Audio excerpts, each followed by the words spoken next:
Tess of the Urbervilles by Thomas Hardy. Read by Adrian Pretzelis. Phase the Third. The Rally. Chapter 16. On a time-scented, bird-hatching morning in May, between 2 and 3 years after the return from Trantridge, silent, reconstructive years for Tess Durbeyfield, she left her home for the second time. Having packed up her luggage so that it could be sent to her later, she started in a hired trap for the little town of Stour Castle, through which it was necessary to pass on her journey, now in a direction almost opposite to that of her first adventuring. On the curve of the nearest hill she looked back regretfully at Marlott and her father's house, although she had been so anxious to get away. Her kindred dwelling there would probably continue their daily lives as heretofore, with no great diminution of pleasure in their consciousness, although she would be far off, and they deprived of her smile. In a few days the children would engage in their games as merrily as ever, without the sense of any gap left by her departure. This leaving of the younger children she had decided to be for the best. Were she to remain, they would probably gain less good by her precepts than harm by her example. She went through Stour Castle without pausing, and onward to a junction of highways where she could await a carrier's van that ran to the south-west, for the railways which engirdled this interior tract of country had never yet struck across it. While waiting, however, there came along a farmer in his spring cart, driving approximately in the direction that she wished to pursue. Although he was a stranger to her, she accepted his offer of a seat beside him, ignoring that its motive was a mere tribute to her countenance. He was going to Weatherbury, and accompanying him thither she could walk the remainder of the distance instead of travelling in the van by way of Casterbridge. Tess did not stop at Weatherbury after this long drive, further than to make a slight nondescript meal at noon at a cottage to which the farmer recommended her.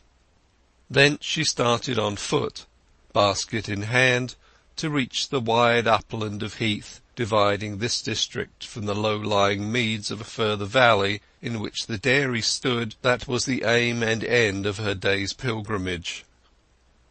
Tess had never before visited this part of the country, and yet she felt akin to the landscape.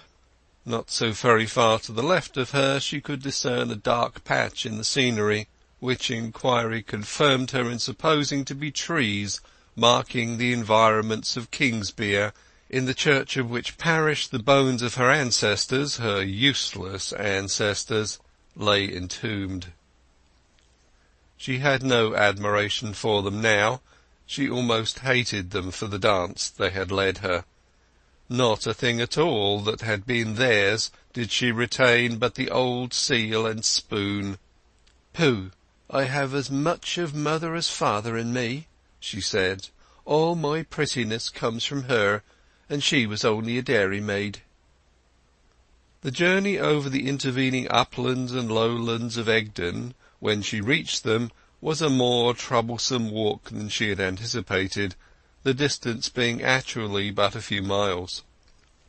It was 2 hours, owing to sundry wrong turnings, ere she found herself on a summit commanding the long-sought-for vale, the valley of the great dairies, the valley in which milk and butter grew to rankness, and were produced more profusely, if less delicately, than at her home, the verdant plain so well watered by the river Var or Froom.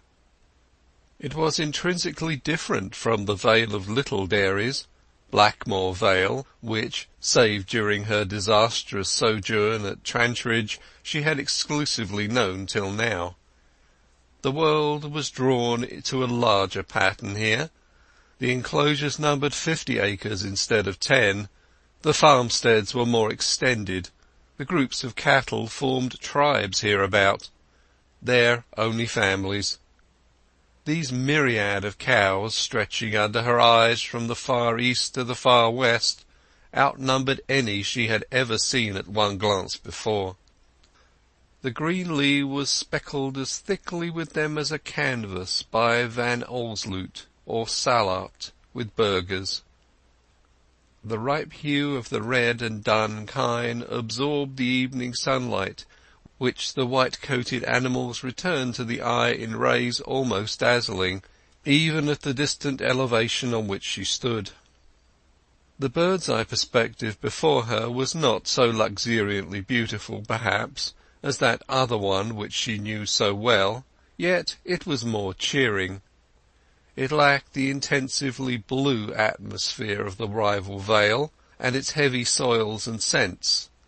The new air was clear, bracing, ethereal.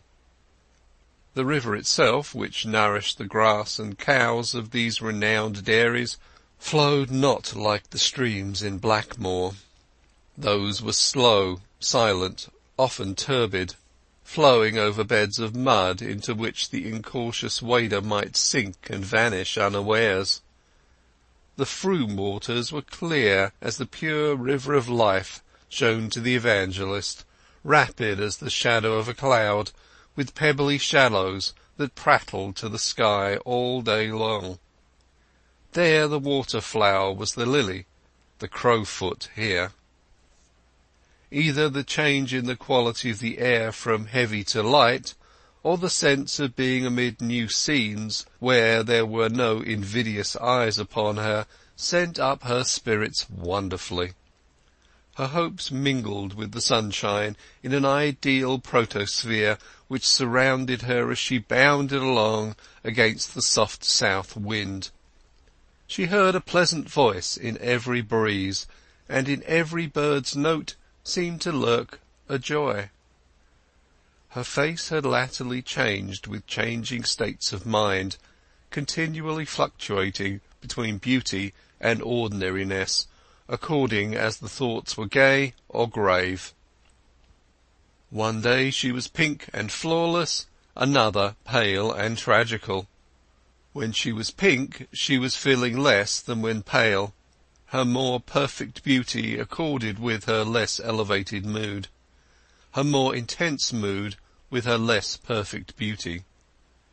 It was her best face physically that was now set against the south wind. The irresistible, universal, automatic tendency to find sweet pleasure somewhere, which pervades all life, from the meanest to the highest, had at length mastered Tess.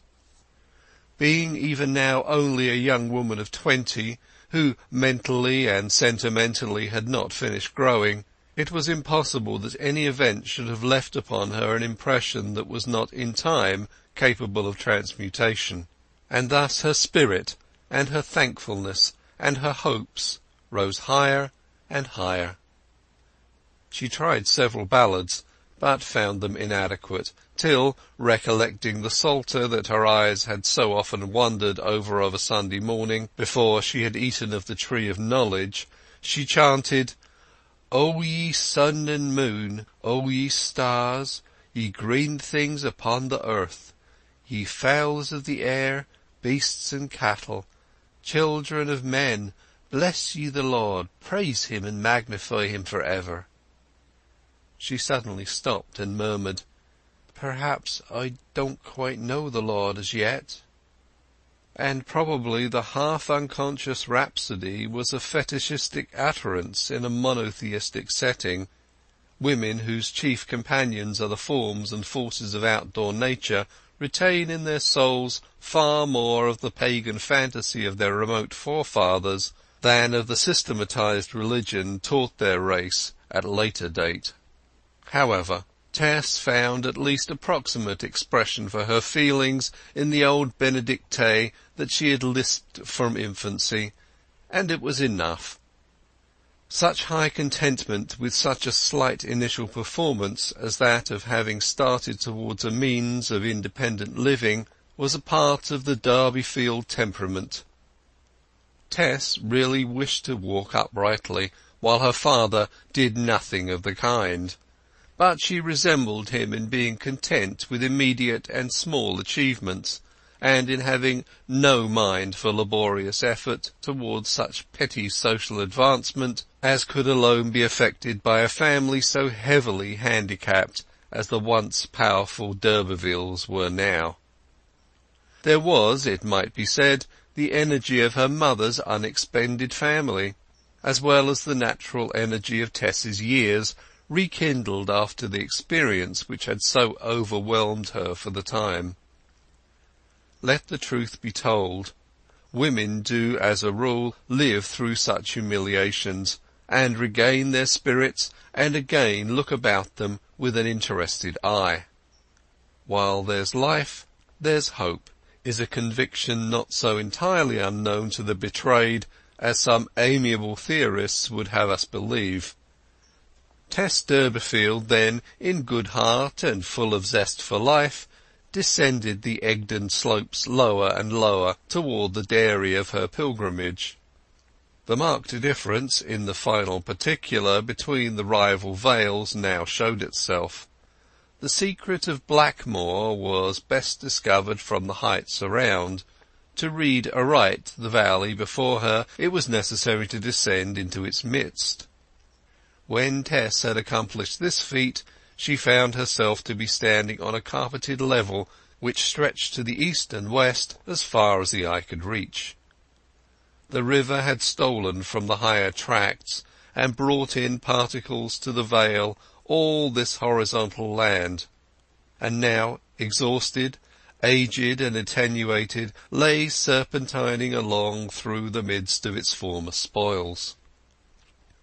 Not quite sure of her direction, Tess stood still upon the hemmed expanse of verdant flatness, like a fly on a billiard table of indefinite length, and of no more consequence to the surroundings than that fly. The sole effect of her presence upon the placid valley, so far, had been to excite the mind of a solitary heron, which, after descending to the ground not far from her path, stood with neck erect, looking at her. Suddenly there arose from all parts of the lowland a prolonged and repeated call. "Wow! Wow! Wow!" From the furthest east to the furthest west the cries spread as if by contagion, accompanied in some cases by the barking of a dog. It was not the expression of the valley's consciousness that beautiful Tess had arrived, but the ordinary announcement of milking time, 4:30, when the dairymen set about gathering in the cows. The red and white herd nearest at hand, which had been phlegmatically waiting for the call, now trooped towards the steading in the background, their great bags of milk swinging under them as they walked. Tess followed slowly in their rear, and entered the barton by the open gate through which they had entered before her.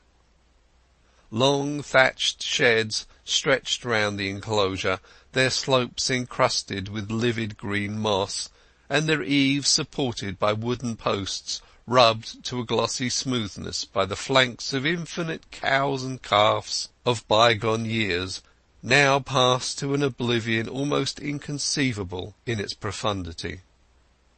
Between the posts were ranged the milchers, each exhibiting herself at the present moment to a whimsical eye in the rear as a circle on two stalks, down the centre of which a switch moved pendulum-wise, while the sun, lowering itself behind this patient row, threw their shadows accurately inward toward the wall.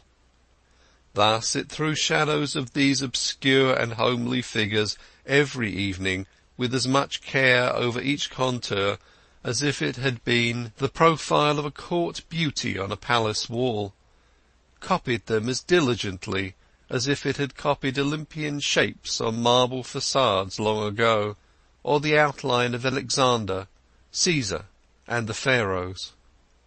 They were the less restful cows that were stalled.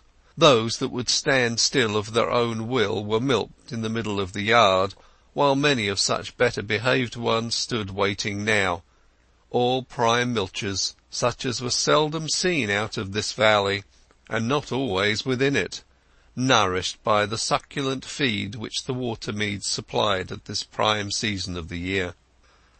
Those of them that were spotted with white reflected the sunshine in dazzling brilliancy, and the polished brass knobs on their horns glittered with something of military display. Their large veined udders hung ponderous as sandbags, the teats sticking out like the legs of a gypsy's crock, and as each animal lingered for her turn to arrive, the milk oozed forth and fell in drops to the ground. End of chapter 16.